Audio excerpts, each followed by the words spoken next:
થઈ જાય અને હજી જેને પડદા ખાતા છે કેસર કેરી નથી ખાતા.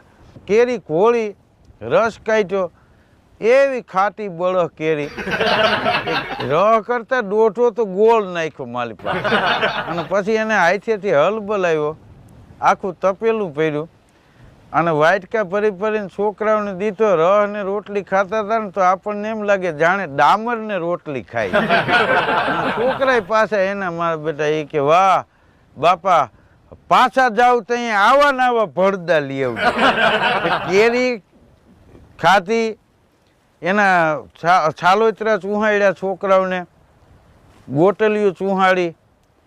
હજી કે બરોબર નો આમ રહી જાય છે એને બે લબરકા માર્યા. હાવ મૂંડા જેવી ગોટલી કરી નાખી. પછી કે એને તડકે સૂકવી દો. તે સૂકવી દીધી 5-10 દી પછી કે હવે એને શેકી નાખો. તે ગોટલીને